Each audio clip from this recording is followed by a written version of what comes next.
A superhero movie is only as good as its villain. So let's rank them.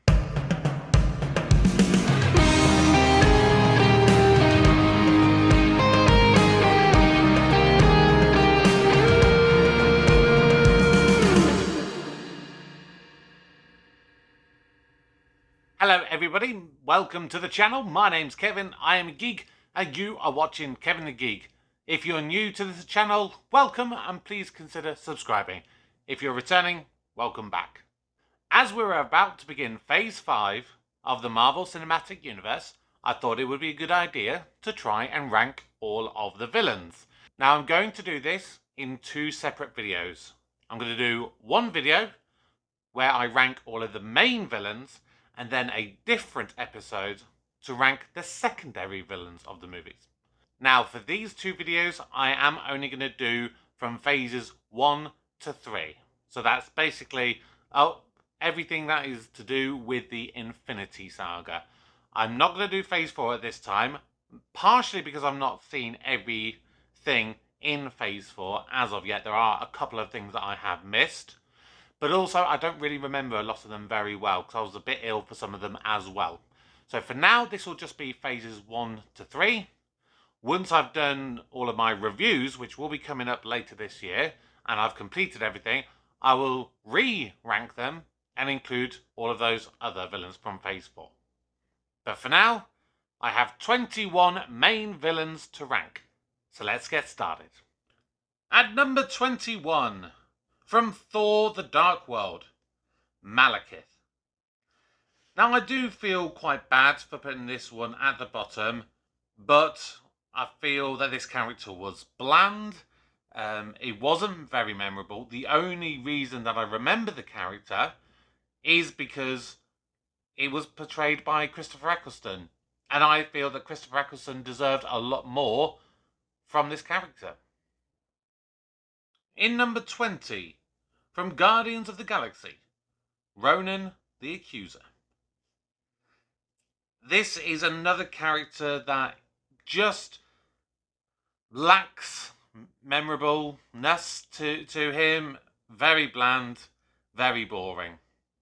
In number 19, Ava Starr, aka Ghost, from Ant-Man and the Wasp. Another character, very bland and boring. I do remember that there was a bit of a arc where she almost became a bit of an anti-hero, and so there was a bit of sympathetic feelings towards the character, but yeah, not very memorable. The costume was pretty good though. Number 18, Aldrich Killian, aka Extremis, aka the Mandarin, from Iron Man 3. Guy Pearce is a really charming and charismatic character, but the character felt like it lacked substance, and it was basically a guy that was just out for petty revenge, which didn't really interest me. Number 17, Yon-Rogg, from Captain Marvel. Another really well-respected actor who I feel just did not have a role that was fitting to him. I really like Jude Law as an actor, but it wasn't a very well-written character. But he did the best of what he could with the role. Number 16, Darren Cross, aka Yellow Jacket, from Ant-Man. There are a lot of memes going around that Darren Cross is basically a poor man's Obadiah Stane from Iron Man. He's basically a balding man that has the same kind of power set as the main character, and he's a businessman. And that's really about it. He was quite good in the role, I will give him that. But there are definitely better people on the list. Number 15, Kai Kilias, from Doctor Strange. Another actor who I just feel was really wasted in the role. Mads Mikkelsen is a wonderful actor. The design of the character looked good, I will give him that, and especially with all the stuff going on around the eyes. But other than that, okay. Number 14, Emil Blonsky, aka The Abomination. Abomination looked reasonably good with the CGI effects that were available at the time. Of course, this was in 2008, but it really was brought up by Tim Roth when he was playing Emil rather than the Abomination. And I liked Emil in the role. Number 13, Ivan Vanko, aka Whiplash, from Iron Man 2.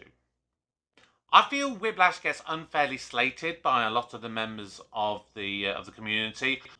I thought that the outfit and the costume that was worn was very contemporary, very modern, and really suited the way that they were trying to do the MCU at the time. And Mickey Rourke is a really good actor, and he gave a really good performance in my opinion. Number 12, Ultron, from Avengers Age of Ultron.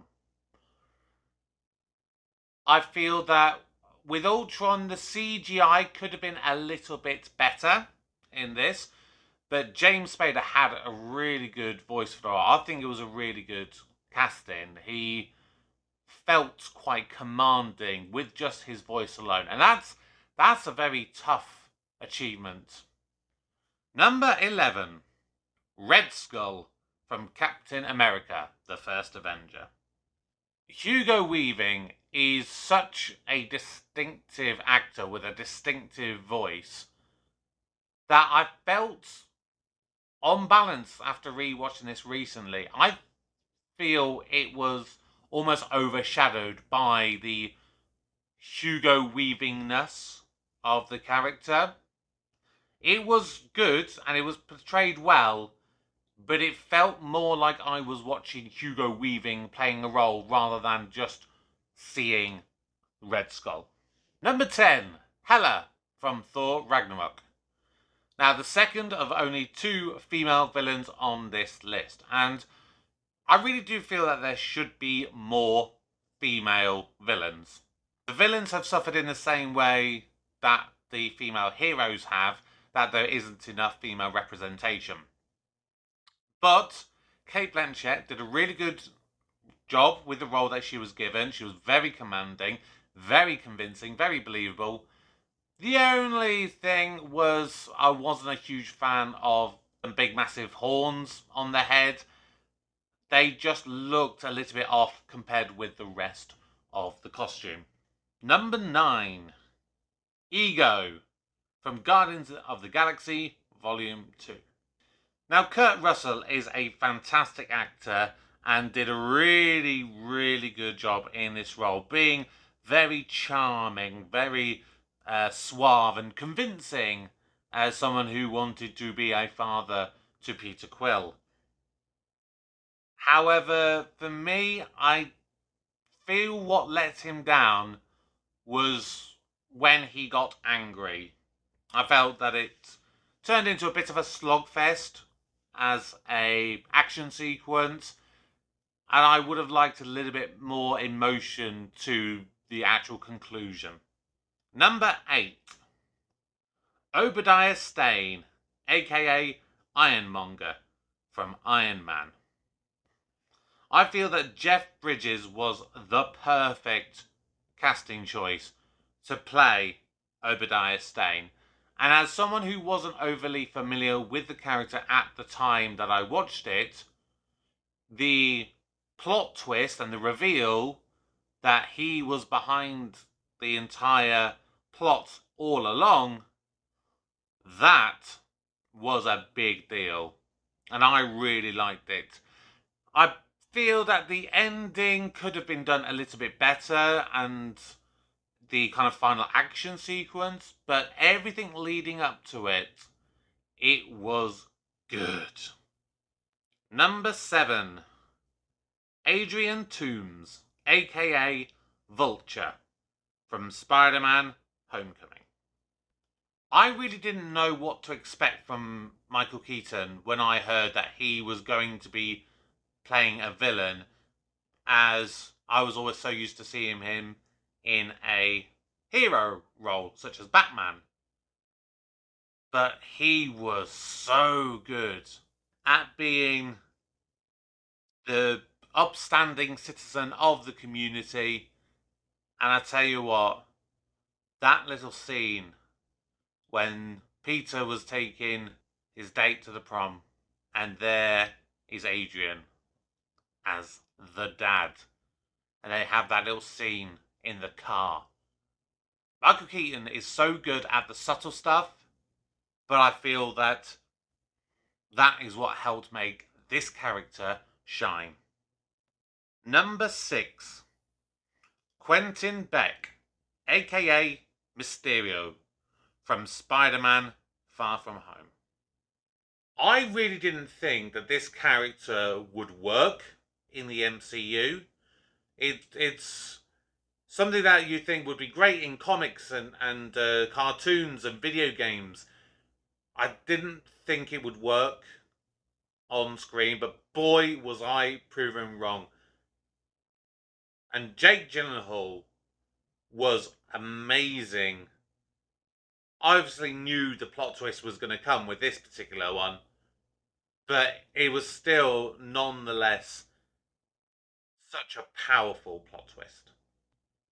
Number 5, Bucky Barnes, aka the Winter Soldier, from Captain America, the Winter Soldier. Again, similar to Ironmonger, I wasn't as well versed with the Winter Soldier character at the time that I watched this movie. And so again, the plot twist that it was Bucky Barnes, the man who fell off a train, that was really, really powerful stuff. And it added such an emotional layer to the character, which really only Mysterio, Vulture, and Obadiah have had that emotional connection.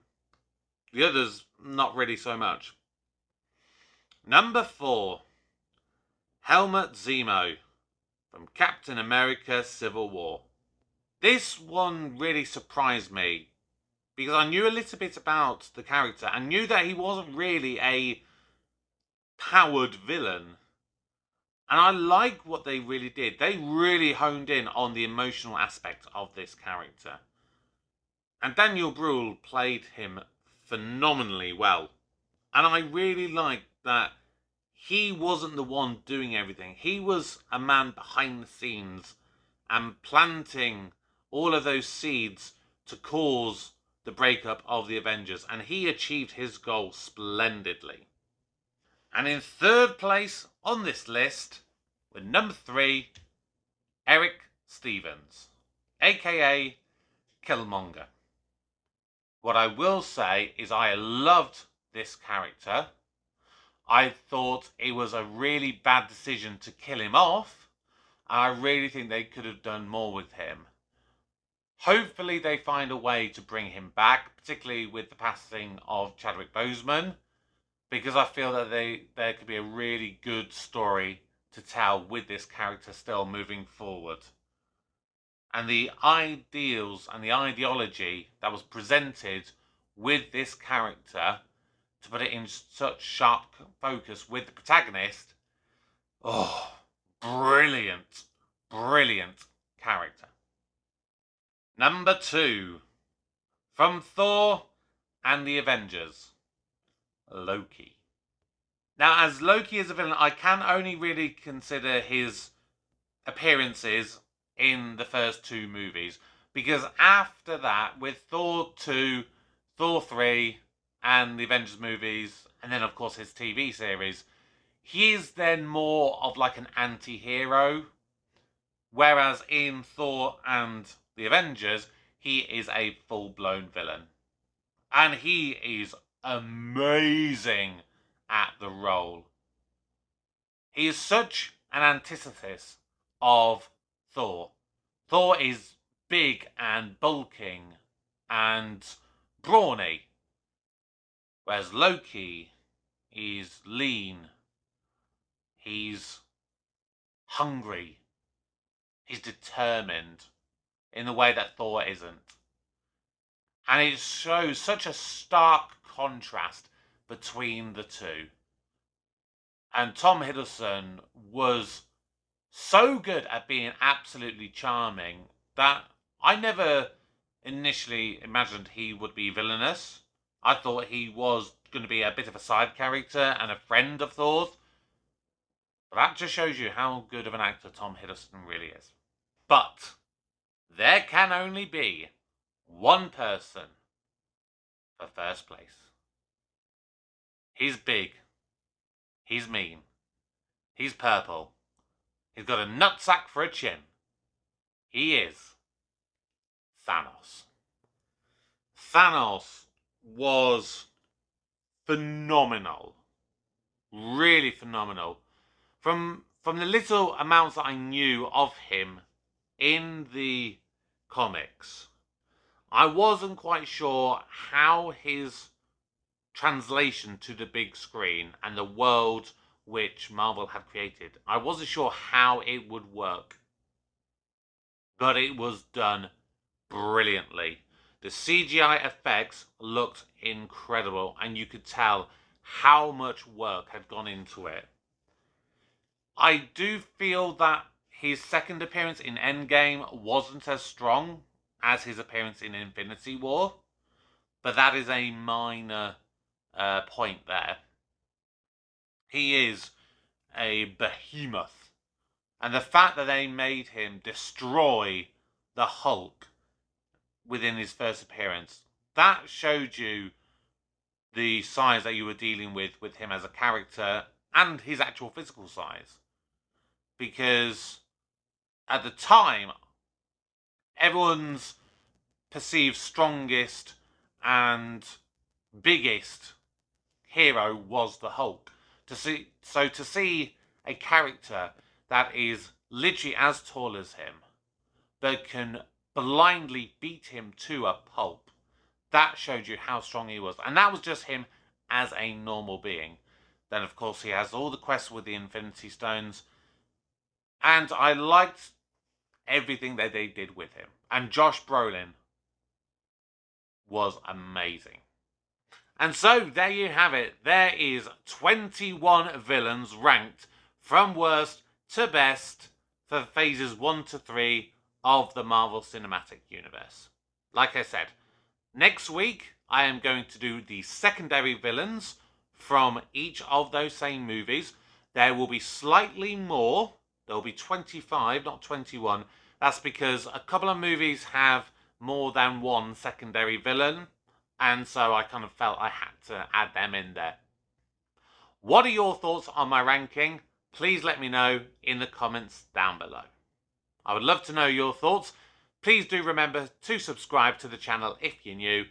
We've got Marvel Mondays, Torchwood Tuesdays, Doctor Who Wednesdays, Ted Lasso Thursdays, and also coming very soon on Sundays, it'll be streaming Sundays for streaming Hogwarts Legacy, the new video game coming out based on the Harry Potter franchise. So much is coming out at the moment. Please make sure you do not miss anything. But for now, my name is Kevin, I am a geek, and you have been watching Kevin the Geek. Goodbye.